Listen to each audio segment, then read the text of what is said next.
What is up, YouTube? Welcome back to the channel. I hope you watched my video from Monday talking about this game that I have started playing over the past several months called Raid Shadow Legends. If you haven't, go give that video a watch. But today we're back with another Raid Shadow Legends video. And today we're going to talk about something that is probably pretty old news for most people in the Raid community, because if you've played the game for even a day, really, you know about all of these champions. But I'm hoping that I've gotten a few of you guys to try the game out brand new, try it out again. Maybe you're even making a new alt account and you don't know which starter you should choose. Today, that's what we're going to be talking about. We're going to be talking about the starters. You'll see one of the starters above me here is Kale. You've probably heard his name around in the community, and that is what we're going to be talking about, is which starter should you pick and why. Now, most people are going to say Kale is the best overall champion. And this video is not going to deny that. It's 100% going to agree with that, and we'll talk about why that is. But I don't think the other champions are necessarily to be disregarded. I think each of them has something that is potentially good. But that's what we want to dive in today. So let's just go ahead and go right in. We're going to start with Kale. As you can see above here, we've got Kale. I would say he is definitely the best overall champion, as he has viability in several different areas, including farming, arena nuking, and clan boss damage in the early game due to his poisons on his A3. You'll see here he has a 5-turn cooldown that books down to 4 turns, that has attacks 4 times at random. When you're fighting the clan boss, there's only one target, so all of them hit the clan boss, and has a 40%, which books up to a 50% chance of placing a 5% poison debuff for 2 turns. In the early game, poison is going to be all of your damage on the clan boss. So picking up Kale as your first starter champion is going to give you a great farmer due to this acid rain ability here. It's also going to give you a great arena nuker for the same purpose, and you're going to get amazing clan boss damage from Disintegrate, his A3. Ultimately, he's a very, very, very good champion that you can use. The second champion is going to be from the High Elves faction, if I can find her there, and that is going to be... where is she? Elhain. I think Elhain is probably the best secondary option if you want to break the norm and not pick up Kale. And the reason is because she's very, very powerful. She has 2 strong AoEs. She's got Valley of Death, her A3, that attacks all enemies 2 times. And she also has this lightning arrow, which attacks a single enemy and then hits all enemies. This has an extra 15% chance of inflicting a critical hit, which all of their A2 abilities do. Little side note, it's nothing special. But she also places a 30% increased crit rate buff on this champion for 3 turns if a target is killed. Now, this is nice because it makes her a little more effective. However, I think that this is not as good as it probably sounds. You're thinking, oh, well, she's got an extra 15% chance to crit built into the skill, plus she has this 30% crit rate, plus she has 15% base crit rate. That means right off the bat, she's got a 60% crit rate, which means you only need 40% additional from your gear.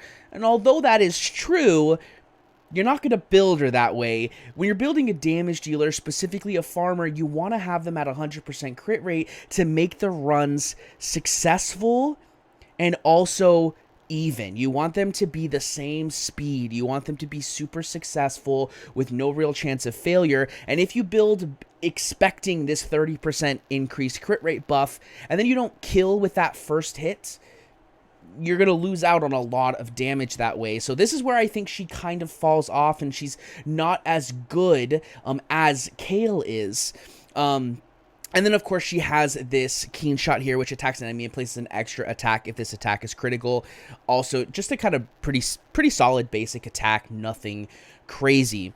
Then we go on to the third champion, which is in the Sacred Order, and that is Athel, if I can find her. Now, Athel actually was my starting champion when I played this game originally, because the game was in a completely different area. And so I have a little bit of an extra liking to her because I think that she has a very solid kit, and I think she's still very good. However, I am going to have to rank her in the 3rd slot. And this is because she's similar to Elhain and Kale, but just slightly worse than both. She does have something that kind of makes up for it, which we'll talk about. But let's go ahead and just dive into her kit. Now, her A3 is, in my opinion, probably the thing that makes her a little bit better in some areas than Elhain and Kale. And that's because she places this 25% increase attack and 30% increase defense buff on herself for 2 turns if this champion's current HP is less than 50%, and then she gains an extra turn. Now, the reason I think that this is slightly better is because this makes her, in my opinion, a slightly better defensive arena nuking champion, because she gives herself that own attack buff, which is just amazing, and so she can deal extra damage without having to have another champion that gives increased attack. And she also has this defense buff, which will help keep her alive if you don't happen to nuke everyone on that first turn. Plus, she gives herself an extra turn, so she goes straight into her AoE skill, which is Divine Blades, which again has that 15% chance of inflicting a critical hit. I know another thing that makes her slightly better in some areas is that she has a 3-hit basic attack that also has a chance of applying a weaken. This is where Athel is, in my opinion, still viable for a clan boss damage dealing champion early on, but still just slightly weaker than that of Kale. This ability right here pairs really well with the Mastery Giant Slayer, which does lots of damage. However, Kale, with his 4 poisons and also having War Master, which is another mastery, in my opinion, makes her still just below Kale, but better than Elhain when it comes to clan boss. And again, keep in mind, every one of these starter champions can be built as a farmer. So really, farming is not the reason you're choosing one of these starter champions, because you want to see and use them in every place possible.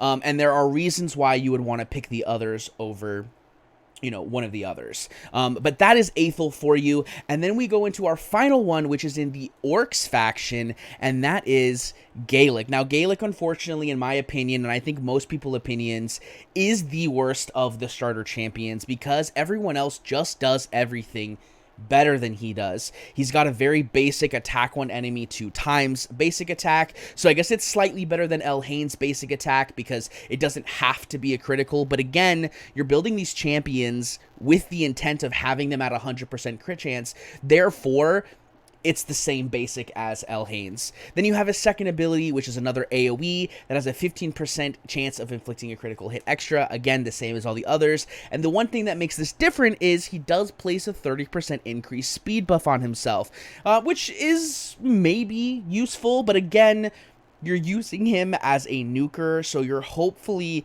killing everything on that first AoE, in which case this increased speed buff is kind of useless, because it's just going to go away when you move into the second and then the third waves. But it is a nice little additional thing for when you're doing maybe dungeons and you don't kill on the first wave. He gets to take his turn a little bit faster. Then you have his A3. Now, this is the one thing that I think Gaelic has that's a little bit better than the other 3 champions, and that is that on this, he has an attack 4 times at random, and has a 30% chance that buffs to 40% of placing a 30% decrease defense debuff. Now, this is an amazing skill because of the fact that decreased defense is one of the best, in my opinion, debuffs you can put on an enemy, because it's just going to increase your damage by that much more.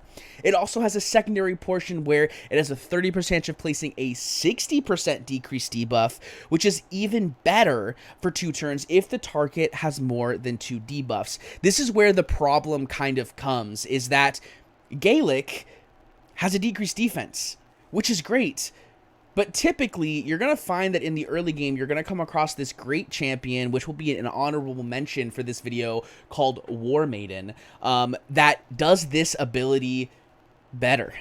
It hits everyone. It's not at random. You're guaranteed to hit defense down on every enemy. And therefore, Gaelic is just not good enough to be, in my opinion, your first choice for a starter champion.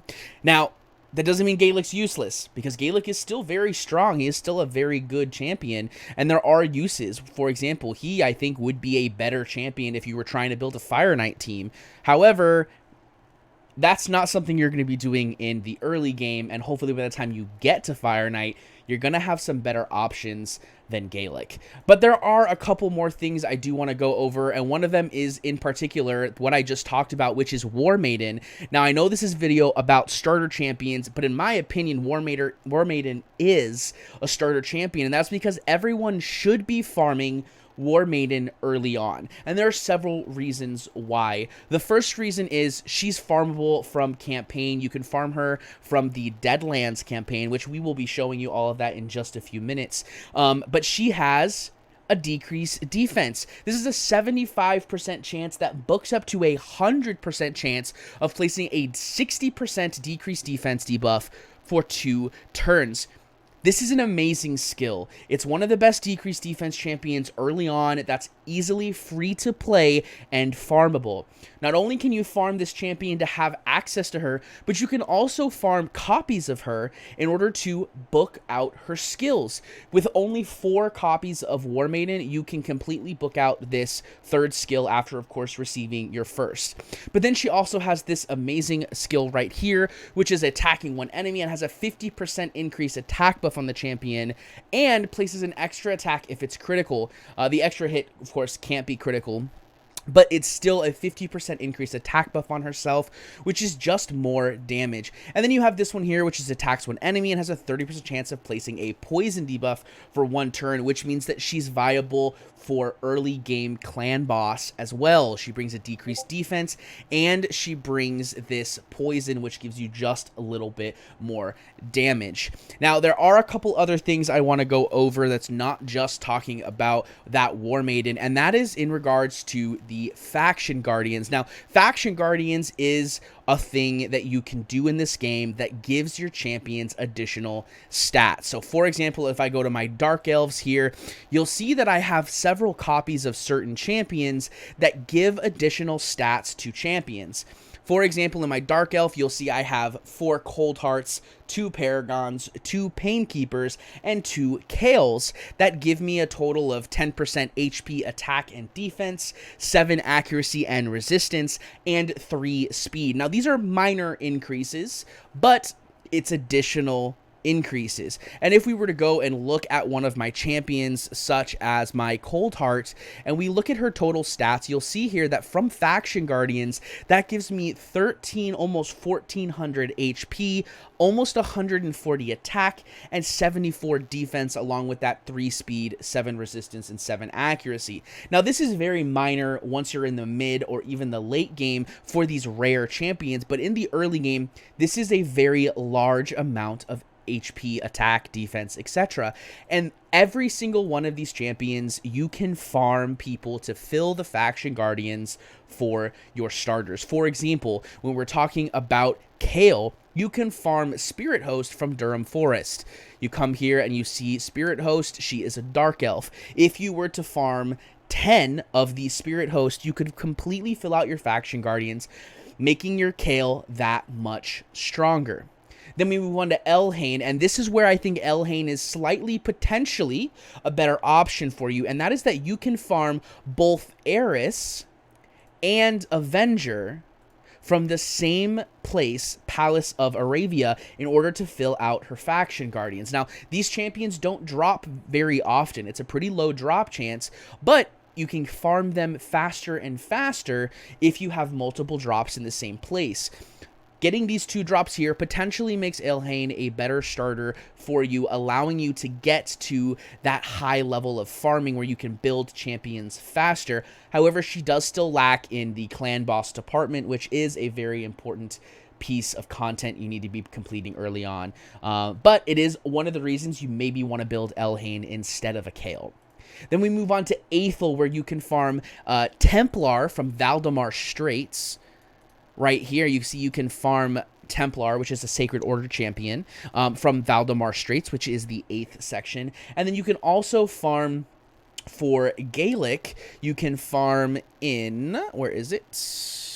Tilshire, you can farm Goremask because he is an orc. And then, of course, we have that honorable mention champion, which is War Maiden, which you can farm from the Deadlands. You can farm both War Maiden as well as Berserker for Faction Guardians, as they're both barbarians. So that kind of covers, I think, the important pieces of information I wanted to go over in this video in regards to who your starter champion is. I want to know who your starter champion maybe is going to be, in the comment section down below. If you liked this video, please go ahead and hit that like button, and don't be afraid to subscribe if you want to see more content about Raid from me, Panda.